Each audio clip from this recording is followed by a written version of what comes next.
Hello students, welcome back to my channel of Sahaj Coaching Center. My name is Jasmeet Kaur and I give you the best way to solve the writings in IELTS as well as in PTE. ये जो video है ये particularly हमारे वो जो एक playlist है जिसके अंदर हम ऐसे टाइटल्स डिस्कस कर रहे हैं. देयर आर 26 ऐसे टाइटल्स इन ऐसे इन IELTS और उनके हम सारे की टाइटल्स कैसे रिकग्नाइज करने हैं, टाइप्स कैसे रिकग्नाइज करनी है, we understand that pattern in this. So in this video also I am going to explain you how to understand the title, how to understand the type and what will be the format of writing an essay. ऐसे writing को हमारे जो students हैं वो बहुत ही ज़्यादा hectic मानते हैं जिसके अंदर वो एसेस को प्रॉपरली नहीं लिख पा रहे हैं.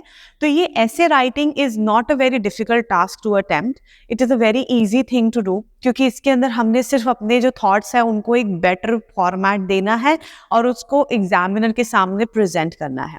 Now, the difficult task is how to write a presentable essay, how to write a scoring essay. तो इस वीडियो में मैं आपको वो एक टेक्निक बताऊंगी कि एक स्कोरिंग ऐसे को कैसे लिखा जा सकता है, where you will get to know everything in brief and in details. So let's start with this video. सबसे पहले we are going to read the question and understand the title of the essay. Title मैंने already लिखा हुआ है health, लेकिन इसको recognize कैसे करना है that I'm going to tell you. So looking at the video question, it says nowadays, most important thing. Nowadays एक सिंगल वर्ड है, प्लीज स्टूडेंट्स उसको नाउ और डेज करके मत लिखिएगा. This is a wrong way of writing. It's one word. Okay, moving further. Nowadays people are consuming more and more sugar based drinks. Why do they do so? Suggest measures to solve the problem. अब सबसे पहली चीज आप सोचोगे कि इस जो first जो स्टेटमेंट है, जो हमारी बैकग्राउंड स्टेटमेंट है, उसके अंदर कहीं पे भी हेल्थ की बात तो की नहीं जा रही है. तो ये टाइटल हेल्थ कैसे हो गया? तो let me make this very clear. अब यहाँ पे उन्होंने बात की है कंजम्पशन के ऊपर. तो आप कहोगे मैम ये तो कंज्यूमिंग भी हो सकती है, ये तो कंज्यूमरिज्म भी हो सकता है, ये तो मार्केटिंग भी हो सकती है, लेकिन नहीं. यहाँ पे उन्होंने लोगों की बात की है जो शुगर बेस्ड ड्रिंक्स कंज्यूम कर रहे हैं. अब अगर हम शुगर बेस्ड ड्रिंक्स की बात करें तो वो इररिस्पेक्टिवली इनडायरेक्टली हमारी हेल्थ पे अफेक्ट कर रही है, हमारी हेल्थ ही प्रॉब्लम में आ रही है. सो इसका जो टाइटल है वो रहेगा हेल्थ, क्योंकि हम हेल्थ के बारे में बात करेंगे इसमें, क्योंकि उन्होंने रीजंस पूछे हैं कि ये क्यों हो रहा है और इसको हम सॉल्व कैसे कर सकते हैं. अगर हम रीजन देंगे तो हम इसके अंदर रीजंस देंगे, चाहे हमारे रीजंस एडवर्टाइजमेंट के लेके होंगे, एडिक्शन के लेके होंगे, टारगेट ऑडियंस के लेके होंगे, लेकिन अफेक्ट किस पे हो रहा है? उनकी हेल्थ पे अफेक्ट हो रहा है. तो ये जो टाइटल है ये indirectly it's pointing out to health. तो हम हेल्थ के ऊपर सारे पॉइंट्स इसके अंदर लिखेंगे. तो ये तो हो गया हमारा टाइटल. अब ये टाइप कौन सी है? देखिए यहाँ पे उन्होंने लिखा है Y.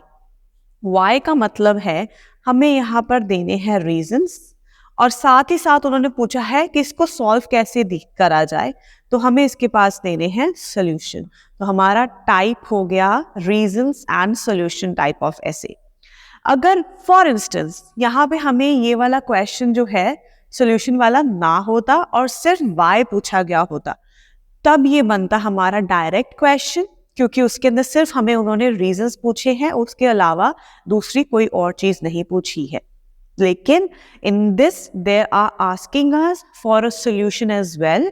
So this type becomes reasons and solution type of essay and not a direct question.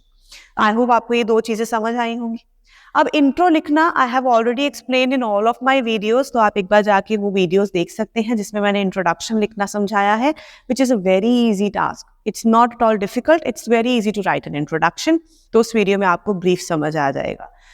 Next, जब बात आती है रीजंस की और सॉल्यूशंस की, ये फॉर्मेट थोड़ा मैंने लॉन्ग रखा है because there is so much to write about this topic. Never feel yourself restricted to the word limit.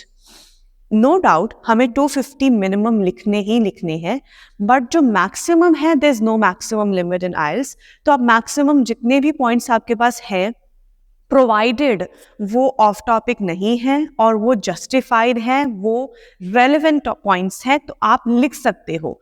But अगर आपके पॉइंट्स इररेलेवेंट है, ऑफ टॉपिक है, तो आप प्लीज अपने ऐसे को ज्यादा लॉन्ग मत लिखिएगा, उसको 300 वर्ड्स तक ही रखो।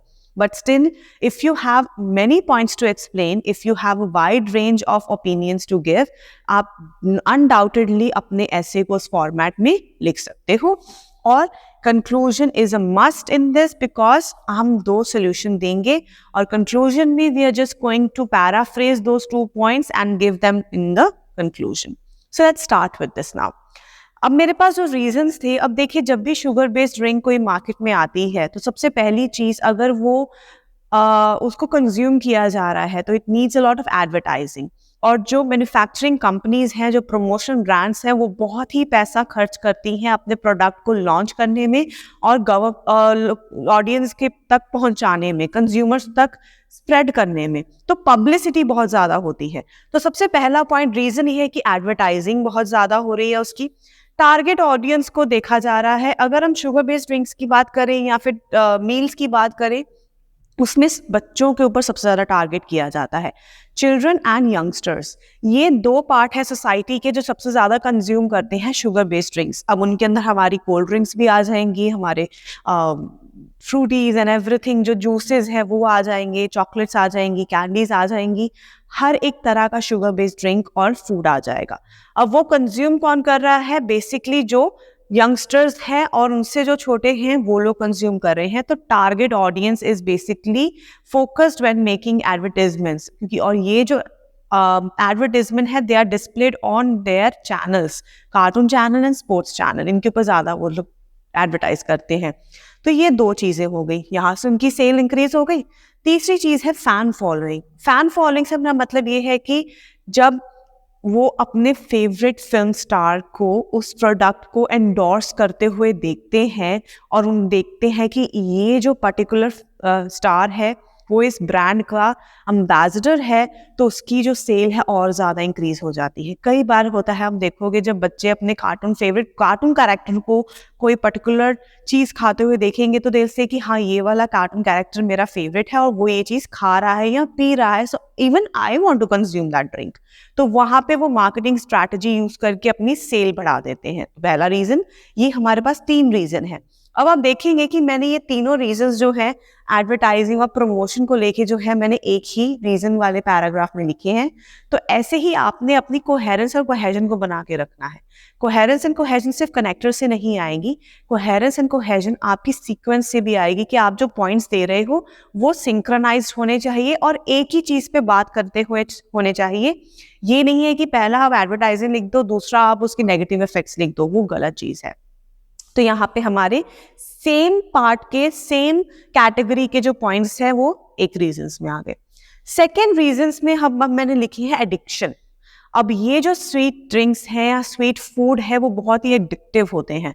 बच्चों को बहुत ही एडिक्शन होता है इन चीज़ों को कंज्यूम करने के लिए। तो अगर वो 1 बार या 2 बार खाएंगे वो टेस्ट डेवलप हो जाता है और फिर वो अपने आप को रेजिस्ट नहीं कर सकते हैं उस चीज़ को खाने से। तो हमारा जो नेक्स्ट पॉइंट है दैट इज एडिक्शन। अब जो सेकेंड रीजन पॉइंट है वो हम यहाँ तक ही लिखेंगे। After giving both the reasons we need to give solutions as well. अब मैंने यहाँ पे 2 सॉल्यूशन का पैराग्राफ बनाया है। अगर आपके पास एक है आप एक ही लिख सकते हो। मेरे जो थॉट था वो यहाँ पे मेरे पास 2 टाइप के रीजंस थे। पहला रीजन जो सॉल्यूशन मैंने दिया है वो है पर्सनल लेवल पे। पर्सनल लेवल पे अपने आप को इम्प्रूव करना चाहिए, हमारे को अपनी नॉलेज को इम्प्रूव करना चाहिए कि इस चीज़ का हमारी बॉडी पे, हमारी जो एनवायरनमेंट है, हमारी फैमिली पे क्या नेगेटिव एस्पेक्ट है, अफेक्ट क्या हो रहा है और हम उसको क्या कहते हैं सॉल्व करेंगे, उसको हम इम्प्रूव कैसे कर सकते हैं। सो पर्सनल लेवल पे पहले तो हम उसकी अंडरस्टैंडिंग लेंगे, सेकेंडली हम अपने आप को कंट्रोल करेंगे, थर्डली हम अपने जो बच्चे हैं यंगस्टर्स हैं उनको इस चीज़ को खाने से रोकेंगे या फिर हम इसका कोई सप्लीमेंट ढूंढ सकते हैं कि अगर ठीक है ये नेगेटिव इफेक्ट है, सेम टेस्ट का कुछ हम हेल्दी खा सकते हैं, हेल्दी हम उसके अंदर कंज्यूम कर सकते हैं। तो ये पर्सनल लेवल पे हम अपना इम्प्रूव कर सकते हैं। गवर्नमेंट लेवल पे जो है इन जो इस टाइप के जो फूड्स हैं जो ज़्यादा शुगर बेस्ड हैं उनको बैन कर देना चाहिए। उनके ऊपर एक सिक्योरिटी चेक होना चाहिए कि वो एक हेल्थ लेवल जो है उसको क्रॉस तो नहीं कर रहे हैं, वो उसके ऊपर लिमिटेड है या नहीं है, हम उस पॉइंट पे भी ध्यान देंगे। जब हम अपना पैराग्राफ सारा कुछ लिख लेंगे सोल्यूशन में, कंक्लूजन में सिर्फ हम रीट्रेट करेंगे अपने सॉल्यूशन को। Even though there are many reasons why people consume such sugar-based drinks, but the solutions are the most effective part of this recovery aid. So we should focus on the solution that are mentioned above. हमने ये solution में अपने conclusion कर देना है।